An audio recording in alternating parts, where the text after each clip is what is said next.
Welcome to the channel. Today let me take you on a special journey, a journey that changed my life, a journey that taught me the most powerful strategy to learn English. It all started with a dream. For many years I had one wish, to speak English fluently, to express my thoughts, to travel the world without fear. But I was shy. I didn't speak much in school. I was afraid of making mistakes. People around me spoke English confidently, and I felt small. One evening, I was watching a travel video about New York City, the lights, the buildings, the people, and something inside me whispered, "What if you could go there? What if you could speak English just like them?" It sounded crazy, but I smiled, and that smile was the beginning of everything. I wrote one sentence in my notebook: I will learn English and go to New York. From that day, I changed everything. Not just my routine, not just my habits, but the way I saw myself. I didn't have a perfect plan, but I had one powerful thing: the decision to start. That was my first real strategy. Dream big, but start small. And so, the journey began. Chapter 2. The first step: changing my environment. The next morning, I looked at my phone and deleted all the things that wasted my time. Games, scrolling, videos I didn't learn from. Then I did something strange. I changed my phone language to English. At first, it felt weird, but this was my new strategy. Surround myself with English, everywhere. I stopped listening to songs in my native language and started listening to English podcasts. In the beginning, I didn't understand everything, but I kept going. I found simple English channels on YouTube. I listened to slow conversations. I repeated them. I mimicked their voice, their style, their rhythm. Every morning, I would walk in my room, talking to myself in English. "Hello, how are you today?" "I'm doing great. I'm learning English." It felt silly, but it worked. No one knew I was doing this. It was my little secret. And slowly, something changed. I stopped translating in my mind. I started thinking directly in English. My brain became comfortable with it. I didn't go to New York yet, but I brought New York to my mind. That was my second strategy. Change your environment, even if you're still in the same place, because the world outside can't change until the world inside does. Chapter 3. The mirror method. Speak in without a partner. Now I had made changes around me. My phone was in English. I listened to podcasts. I watched simple videos. But one problem remained. I still couldn't speak fluently. I knew words. I understood sentences. But when I tried to speak, my mouth stopped working. My mind went blank, and I felt stuck. One day I read something powerful in a blog. If you don't have a speaking partner, speak to your mirror. At first I laughed. Talking to a mirror? That's silly. But then I thought, if this can help me, why not try? That evening I stood in front of the mirror. I looked at myself, and I started with a simple line. "Hi, my name is Ethan. I'm learning English." I paused. It felt strange, but I didn't stop. Today, I watched a video about New York City. It was beautiful. I want to go there. I kept going. I talked for 5 minutes, then 10. Every day I returned to that mirror. Some days I didn't know what to say, so I described my day. I woke up at 7 a.m., I made tea, I read a book, I watched an English video. Other days I imagined situations, at an airport, at a restaurant, meeting someone new. I made eye contact with myself. I smiled, I corrected my pronunciation, and I became my own English teacher. That mirror became my best friend. No judgment, no pressure, only practice. I called this the mirror method. After 2 weeks, I noticed something amazing. I was no longer afraid to speak.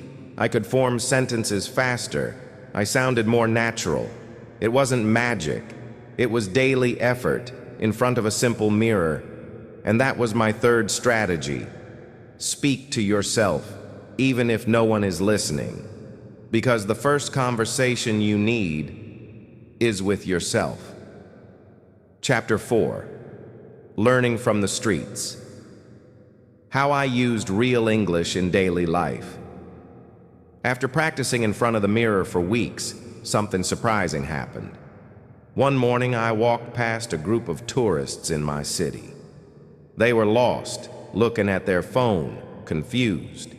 One of them asked a local person for directions, but the local person didn't understand English. Then I remembered the mirror, the hours I spent speaking alone. I took a deep breath, stepped forward, and said, "Excuse me, can I help you?" They smiled. "Oh yes, we're trying to find the museum." I gave them simple directions in English. They thanked me and walked away, and I stood there, stunned. I just spoke English with real people. That moment gave me a new idea. I needed to bring more real English into my life, not just on screens, but in the world around me. I started to notice English words everywhere, on shop boards, in ads, on the back of products. I read every English sentence I could find, loudly, with confidence. At restaurants, I started ordering in English, even if the waiter spoke another language. At supermarkets, I read every label aloud in my head. Even in public transport, I imagined short conversations in English. "Where is this bus going? How much is the ticket? Can you tell me when to get off?" Sometimes I whispered to myself. Sometimes I said it clearly. No one noticed, but I was training my brain. I made one rule. If there's an opportunity to use English, I will take it. I also began reading menus, signs, receipts, even shampoo bottles, anything in English. Instead of seeing English learning as something I do for 1 hour a day, I made it part of every moment. One day, while waiting in line at a coffee shop, a tourist dropped their wallet. I picked it up and said, "Excuse me, I think you dropped this." They turned around and smiled. "Oh, thank you so much." It was just a small sentence, but for me, it was proof. Proof that I was changing. Proof that English was becoming natural. That became my next strategy. Use real-world English every single day. Not just in books or apps, but in the streets, shops, buses, everywhere. Because fluency doesn't happen inside a classroom. It happens in real life. And every street became my new classroom. Chapter 5. The power of storytelling. How I trained my brain with imagination. By now, I was using English in everyday life. I spoke to the mirror, I helped strangers, I read everything around me, but I still felt something was missing. I could speak in simple situations, but when it came to expressing my thoughts deeply or explaining an idea clearly, I struggled. I needed to train my mind, not just to react, but to create in English. That's when I discovered the power of storytelling. It started one quiet evening. I was alone in my room, feeling tired of the usual practice. Suddenly, I looked outside and saw the sky turning orange, and I said out loud, "The sky looked like fire, calm, but powerful." That one sentence surprised me. I had created it in English, no textbook, no translation, just feeling and imagination. So I kept going. I imagined I was walking in Central Park in New York. I described the trees, the sound of people laughing, the smell of street food. I created a scene in my mind and spoke it out in English. Every night after that, I created a short story.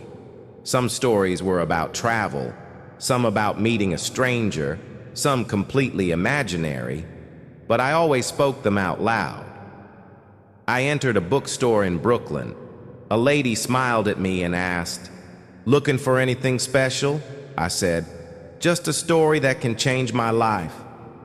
These were not real moments, but they trained my brain to think faster in English, to connect emotions with language, to build sentences around ideas.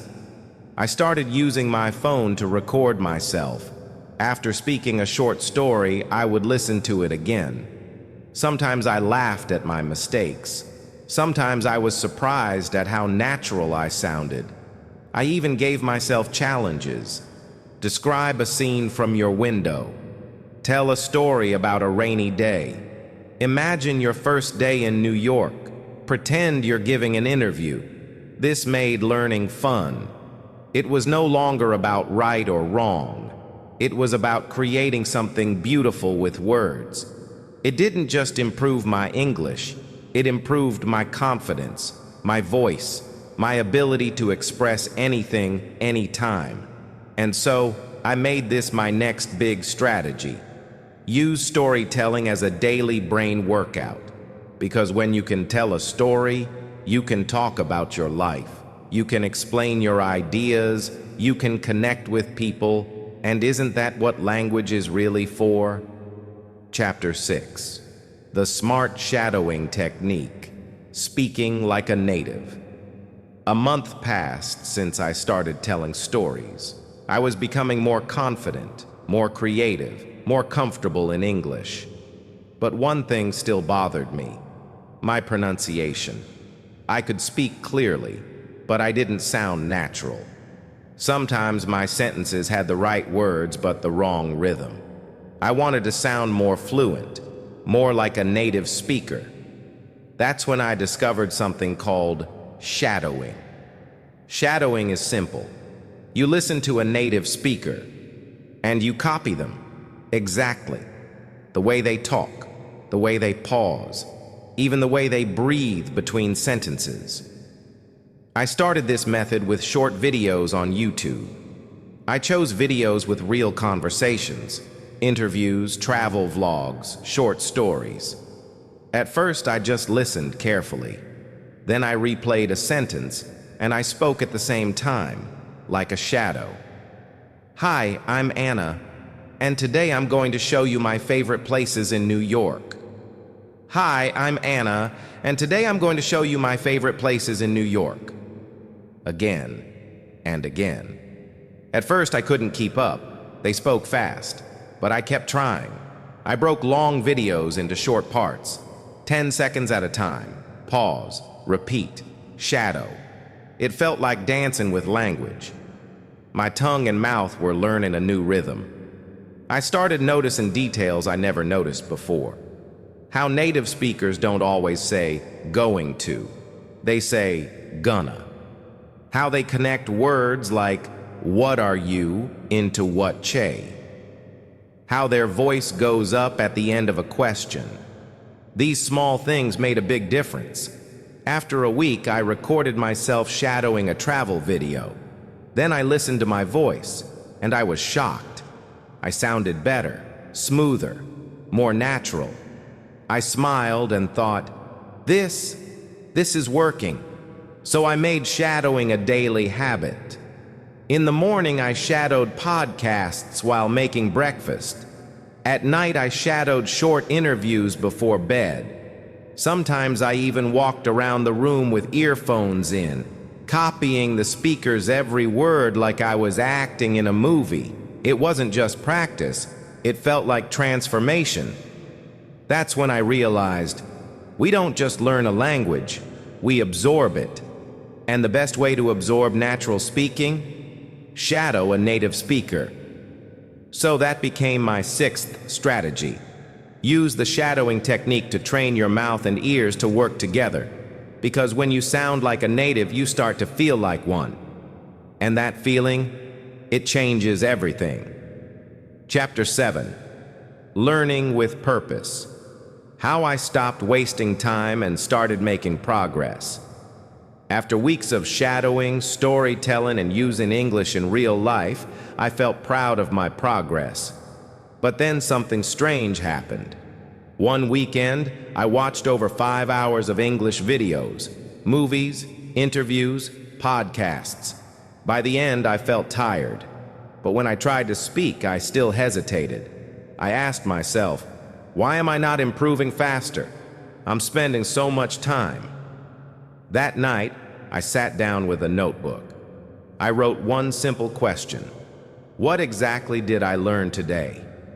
The page was blank. That's when I realized something very important. Watching English and learning English are not the same. I was consuming English, but not using it with purpose. So I made a new rule. Every time I listen, watch, or read something in English, I must learn something from it. Not just, oh, that was interesting, but specific takeaways. From that day, I started watching with a pen in hand. If I watched a movie scene, I wrote down 2 to 3 phrases I liked. For example, I'm not sure about that. Let me get back to you. It's not a big deal. Then I would practice using those lines in my own way. I'm not sure about the train schedule today. Let me get back to you after lunch. It's not a big deal if we're a little late. I did the same with short stories and podcasts. One phrase at a time, one idea at a time. This changed everything. I started collecting phrases in a small notebook, not just vocabulary, but useful expressions, things people really say, not textbook English, but real English. Over time, I noticed something amazing. Even when I watched just 10 minutes of content, I learned more than I used to learn in 2 hours, because I was learning with purpose. Another thing I started doing, goal-based learning. Each day I picked a theme. For example, Monday, learn 5 ways to give opinions. Tuesday, learn how to politely say no. Wednesday, practice phone call conversations. Thursday, learn 10 travel-related phrases. Friday, practice small talk sentences. This gave my practice direction. I no longer felt lost or overwhelmed. Each day had one clear goal, and at the end of the day, I felt satisfied. One more trick that helped? Teaching someone else. Yes, even if no one was around, I would act like a teacher.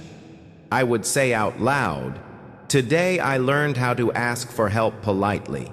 For example, you can say, "Could you please help me with this?" Or, "Would you mind showing me how to do it?" By pretending to teach, I remembered things better. My speaking became more natural, and I felt more confident. So here's the powerful lesson I learned.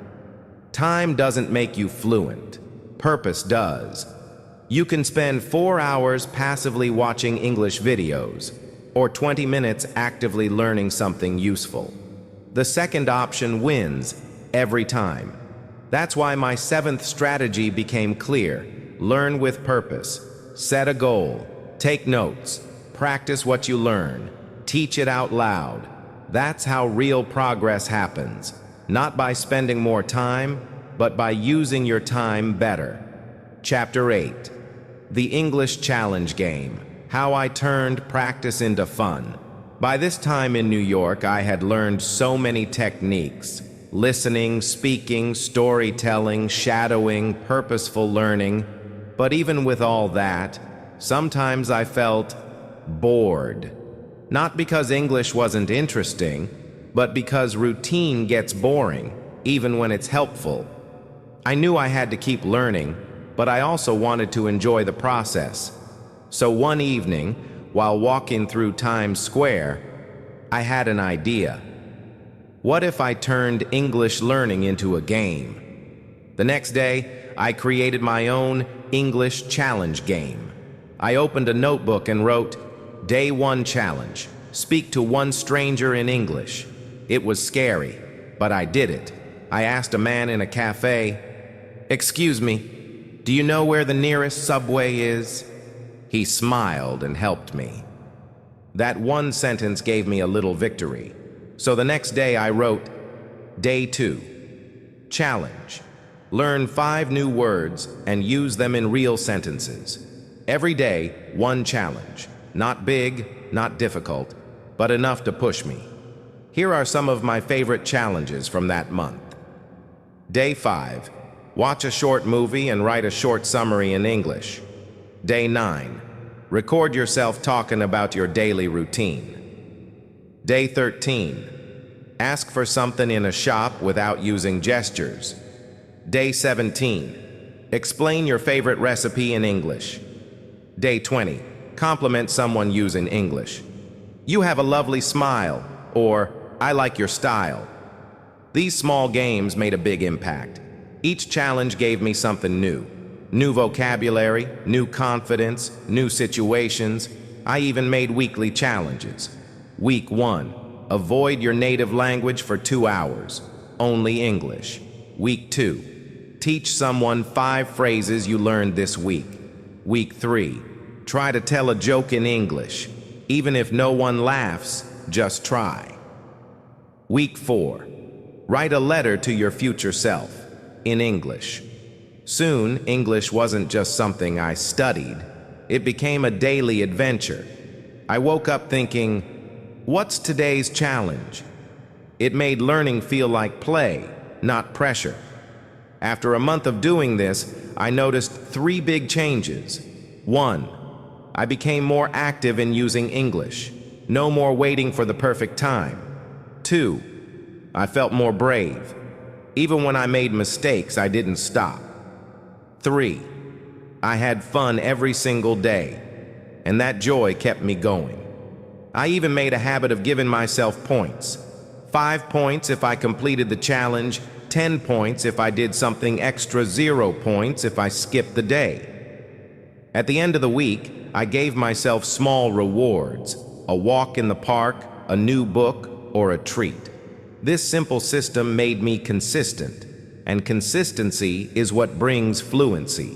So my 8th strategy became, turn English learning into a game. Set challenges, create rewards, make it fun.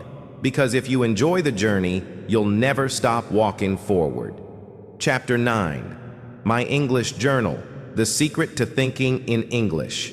By the 9th week in New York, I had built strong habits. Speaking daily, listening with focus, shadowing conversations, learning with purpose, setting daily challenges. But something was still missing.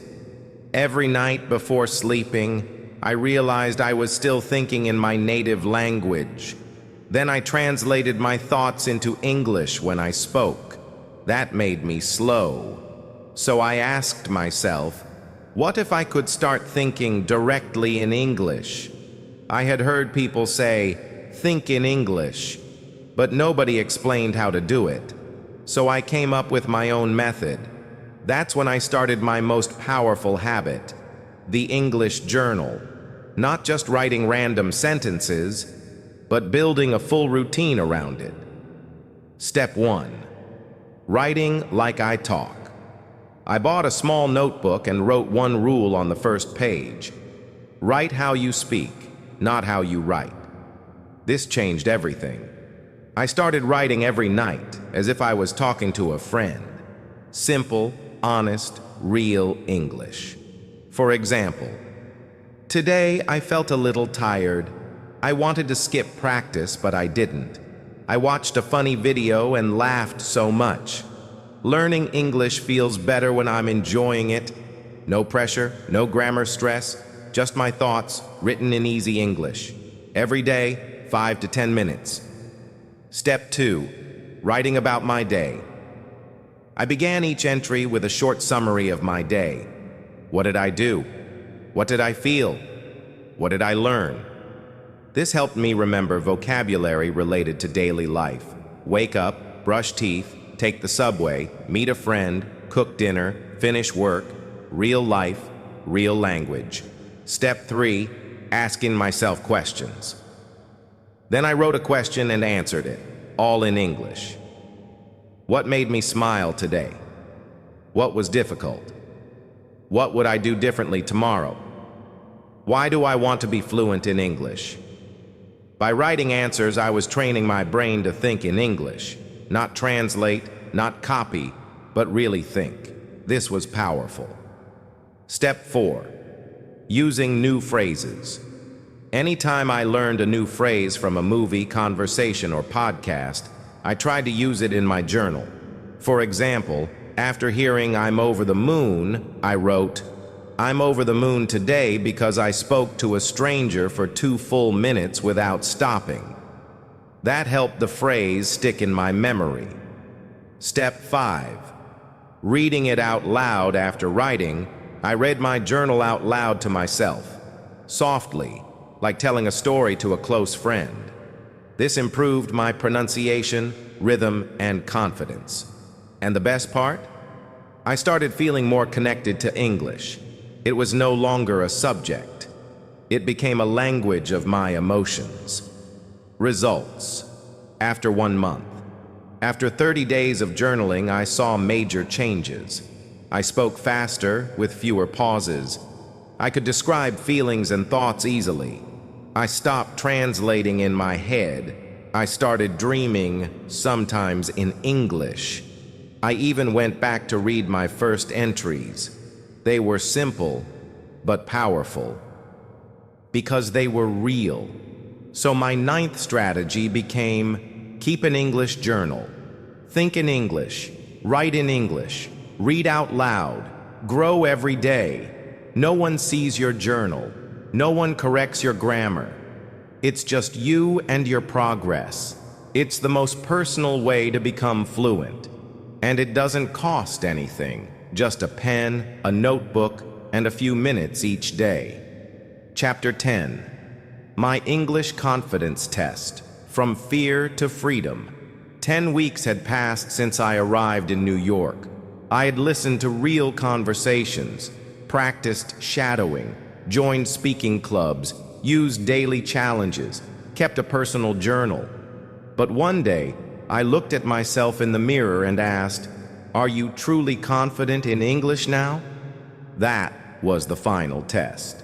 Because fluency isn't just about vocabulary or grammar, it's about confidence. So I gave myself a new challenge. Do something in English that scares you.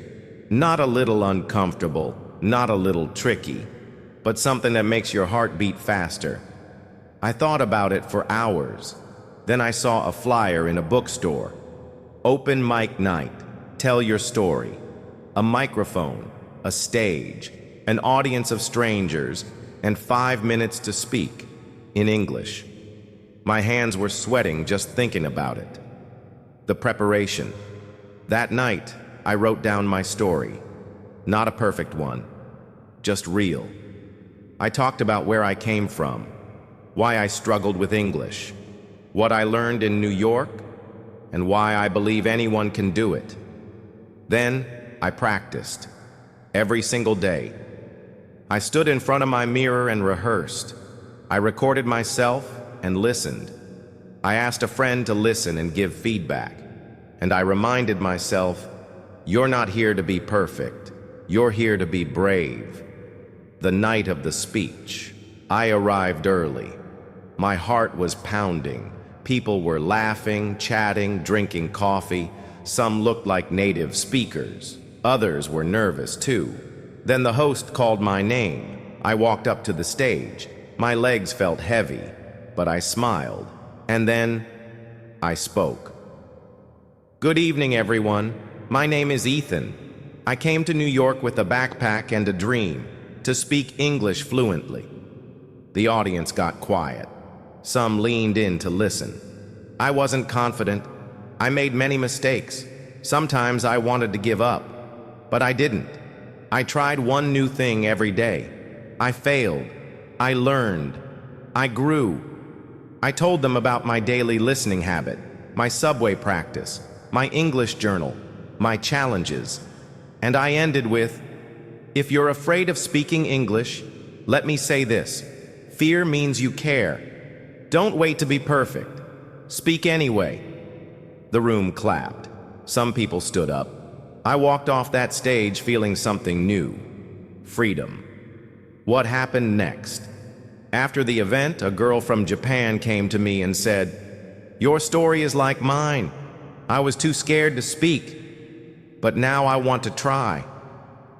A man from Brazil smiled and said, "I've been in New York for 5 years, but you inspired me to finally speak up." I realized that day, confidence is not about being the best. It's about showing up, even when you're afraid. Final reflection. Looking back, I didn't become fluent in one day. There was no magic formula, just daily action, daily honesty, and belief. I used what I had: free podcasts, YouTube videos, my own voice, a pen and a notebook, a heart that refused to give up. And that was enough. Now when I talk to native speakers, I don't panic. I connect. Because English is no longer just a language. It's a part of who I am. To my listener, if you're listening to this story right now, let me say this directly to you. You don't need to be perfect.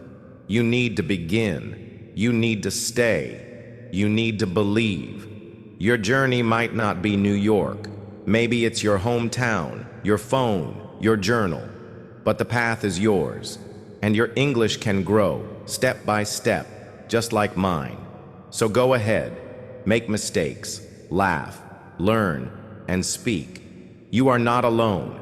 If you found this story helpful and motivational, don't forget to like, comment, and subscribe.